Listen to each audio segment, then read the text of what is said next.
Good morning, everybody.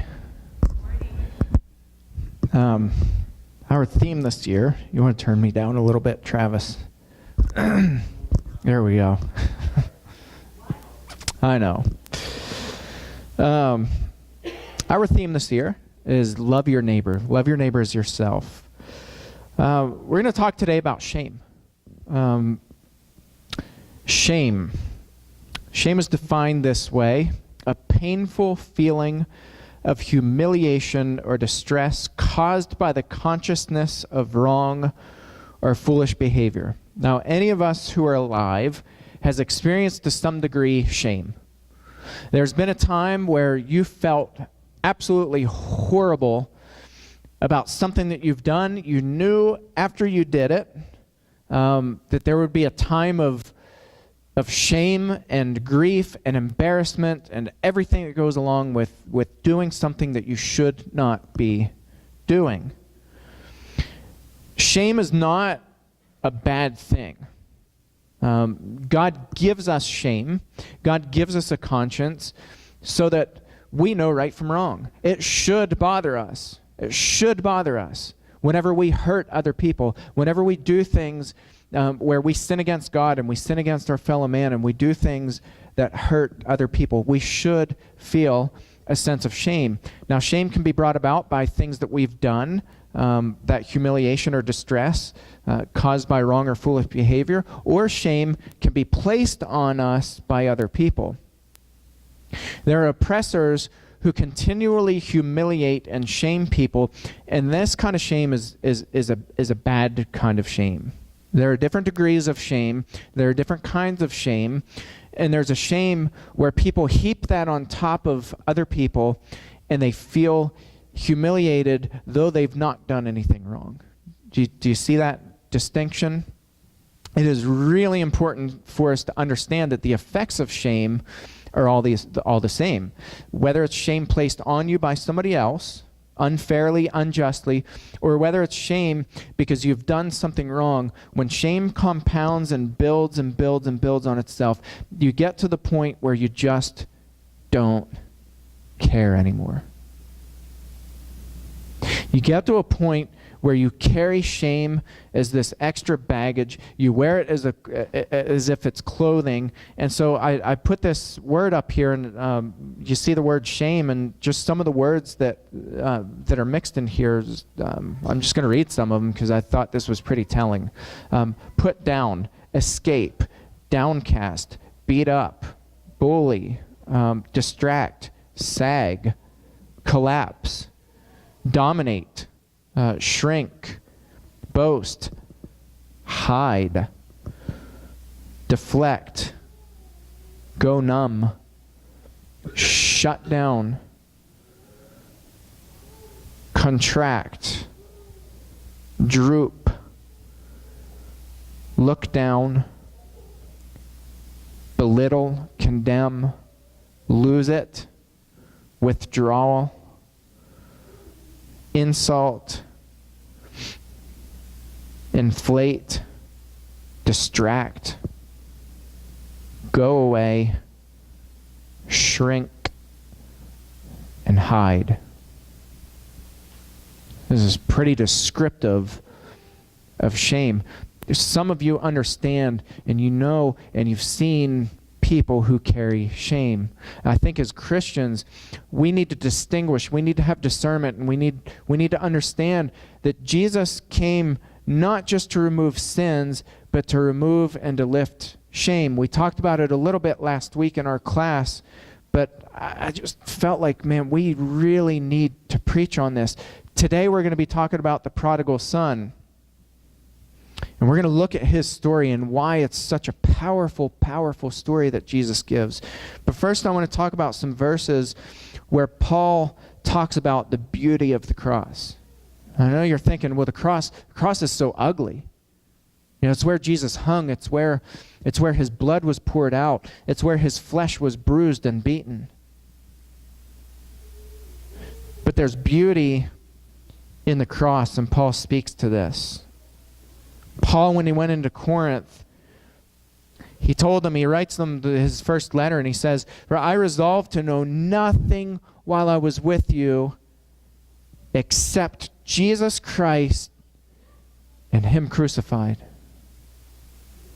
I didn't care about anything else. I didn't want to know about anything else while I was with you except Jesus Christ and him crucified. Now, why was the crucifixion for Paul so sweet? What was it about the crucifixion that was always in the forefront of his mind? This wasn't a side thought. This wasn't, every 6 sermons Paul was going to preach about the cross. Paul said, when I was with you, I didn't care about anything else except Jesus Christ and him crucified. That was it. Why was the cross so beautiful to Paul?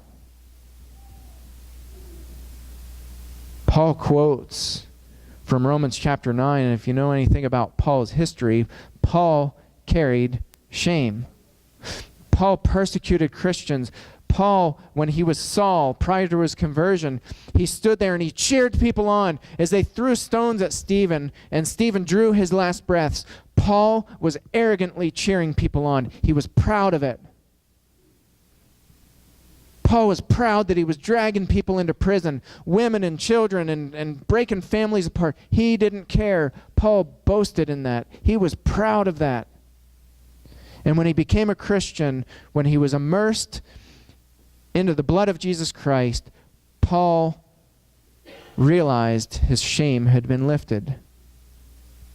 Paul quotes in Romans chapter 9 and verse 33, he's quoting from Isaiah, "Behold, I'm laying in Zion a stone of stumbling and a rock of offense, and whoever believes in him will not be put to shame."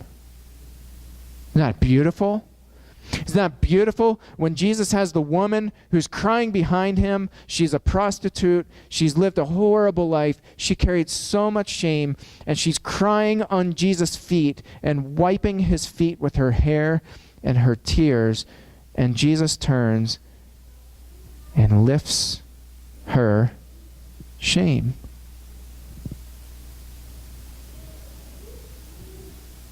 I love Hebrews. I love this passage. Hebrews chapter 12, verses 1 and 2. "Therefore, since we are surrounded by so great a cloud of witnesses," this is talking about the verse, or chapter 11, is all the people of faith who've gone before us, people who have died, and they were living out their faith. They're spiritual giants, and they're mentioned in Hebrews chapter 11 by name. And there are so many others that says we can't even mention them. We're surrounded by this great cloud of witnesses who are cheering us on yet today. And this verse says, "Let us also lay aside every weight and sin which clings so closely." Don't you hate that about sin? Don't you hate the ugliness of sin? It clings to us. It brings us shame. It brings us doubt. Let's throw it away. Let's lay it aside. Throw it down. The sin which clings so closely. Let us run with endurance the race that is set before us, looking to Jesus, the founder and perfecter of our faith, who for the joy that was set before him endured the cross, despising the shame. Now, some translations, I think, wrongly say despising its shame, the shame of the cross. I think what Jesus was doing, he was looking down on the shame that people carried, and for the joy that was set before him, he endured death and pain and suffering because he despised shame. Shame is ugly. Shame hurts. Shame is painful. Shame causes people to say, nobody in the world cares about me. I don't matter. I'm insignificant. God wouldn't love me. Just this week, I had 2 ladies who walked in here, and they just were down on their luck, and they just needed to come in and come off the street, and they came in, and the one woman, God bless her heart, she looked around and she said, "I'm actually really surprised right now." And I said, "What's that? That I'm wearing sandals?" And because usually people are surprised. They're like, "You don't look like a preacher." I said, what are you surprised about? She said, that your building didn't collapse on me. And I said, honey, I can guarantee you one thing. There have been a lot worse people than you walk into these doors. And I said, and I'm one of those sinners who can say, if not, but the grace of God. And grace is a beautiful, beautiful thing.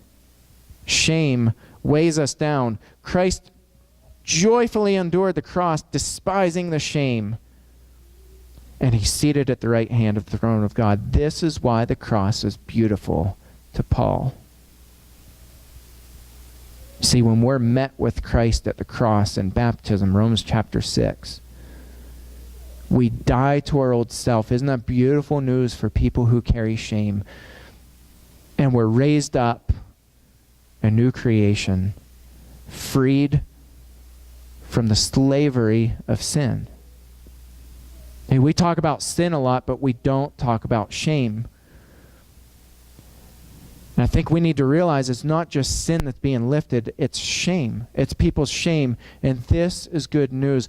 This is why I chose today the story of the prodigal son. Some of you who are sitting here right now, today, have a son or a daughter or a brother or a sister who is living right now as a prodigal. Somebody who's fallen away from God, and somebody who's wandering, and somebody who's wallowing in shame, and you're thinking, how in the world do I talk to my son whom I love, or my daughter whom I love, or my grandchild whom I love? How do I talk to them about the beauty of the cross? This story is for you. You see, it's not just about understanding your prodigal's sin, it's about understanding their shame. And there are not many Christians who are talking to people about their shame being removed. We bark at them and we tell them what God commands, and you better obey the gospel or you're going to burn in hell. And, we have all these colorful ways of talking to people, but we don't address their shame. And guys, that's the beauty of the cross. The beauty of the cross is that Jesus endured the cross, despising shame. Luke chapter 15, verse 11. This is Jesus speaking here, and he said, there was a man who had 2 sons, and the younger of them said to his father, Father, give me the share of the property that is coming to me. And he divided his property between them. Not many days later, the younger son gathered all that he had and took a journey into a far country, and there he squandered his property in reckless living. There's not much gray area here. He didn't fall away. He didn't stumble. He didn't slip up. I get the sense that this was premeditated because he specifically asked his father for the inheritance. Give it to me now. Dad, I don't want to wait until you're dead. I want your inheritance, and I want it now. Jesus says a few days later, he went out and he just squandered it all in reckless living. Verse 14, and when he had spent everything, a severe famine arose in that country, and he began to be in need. So he went and hired himself out to one of the citizens of that country, who sent him into his field to feed pigs. By the way, Jesus is Jewish, speaking to a Jewish audience. We can't miss the Jewishness of this passage. What did Jewish people do with pigs? Nothing. They weren't allowed to go near them. They don't touch them. They don't feed them. They don't go near pigs because pigs are unclean.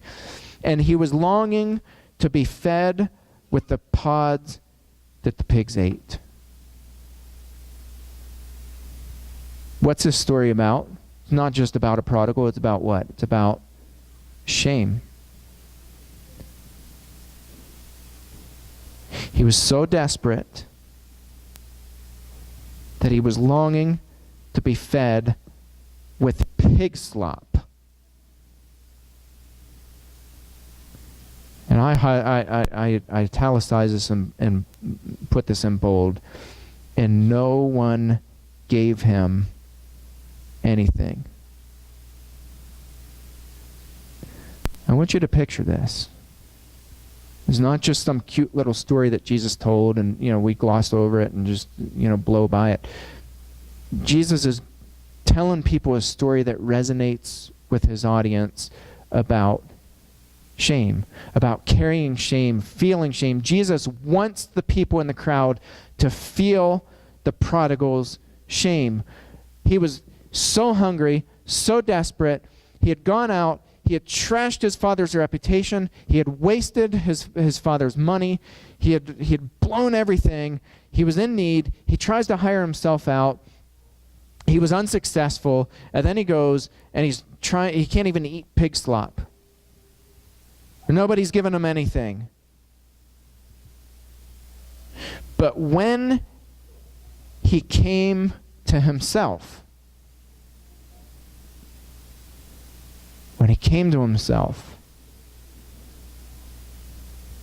he said, how many of my father's hired servants? Have you ever lived that? Have you ever gotten to the point where you just get so sucked in and entrapped and ensnared by sin that you just get to a point you're like, how did I get here? How did I get to this point where I'm at right now? How did I get here? When he came to himself, he said, how many of my father's hired servants have more than enough bread, but I perish here with hunger? I will arise and go to my father. Now, imagine this. Hey, Dad, here I am. Aren't you proud of me? Aren't you proud of what I've become? Aren't you proud, Dad, that I begged you for your money, and you were kind enough to give it to me, and I blew it all. Dad, here I am. You know where I was this morning, Dad? I was in the pig trough trying to lick the bottom of the barrel to get some pig slop to live. Aren't you proud of me, Dad? This wasn't like, I'm going to go to my dad, and I'm going to go back to my father. This guy is full of shame. He says, I will arise and go to my father, and I will say to him, Father, I have sinned against heaven and before you. Have you ever asked anybody for an apology and meant it? Not the I'm sorry for stuff apology. I'm sorry I did stuff. That's not an apology. When you actually specifically name the way that you hurt somebody and you look that person in the eye and you beg them for forgiveness. Have you ever done that? We're not very good at it. We're not very practiced in confession and asking for forgiveness. He says, I'll go to my father and I'll say to him, Father, I've sinned against heaven and before you. I am no longer worthy to be called your son. By the way, I think by this point, he actually believed this. I don't think he's trying to schmooze his father. I don't think he's trying to, butter his dad up. I think he genuinely, legitimately felt that he was worth nothing. I'm no longer worthy to be called your son. Treat me as one of your hired servants. And he arose and came to his father. But while he was still a long way off, his father saw him and felt compassion and ran and embraced him and kissed him. And the son said to him, Father, I have sinned against heaven and before you. I am no longer worthy to be called your son.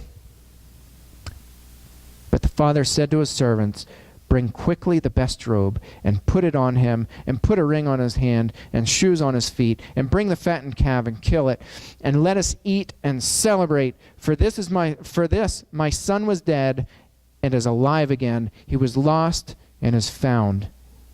And they began to celebrate. That, brothers and sisters, is the beauty of the cross. It's not about doing what God says because he commands it. It's about understanding that Christ, for the joy that was set before him, endured the cross and despised the shame. Why? Because shame weighs down, it burdens, it isolates, it destroys, it hurts. And Christ lifts the shame. Guys, that's the beauty of the gospel. It's the beauty of the gospel. So what do you tell your prodigal son or your prodigal daughter or your prodigal grandchild or your prodigal brother or sister, cousin, whoever it is, your prodigal neighbor? What do you tell them? You tell them, I understand a little bit about shame, and you don't have to carry that anymore. Because Christ died to remove it.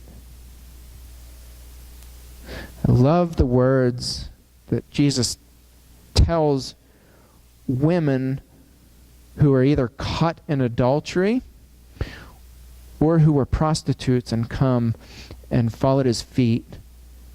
Jesus says these 3 words. Listen to this. Go in peace.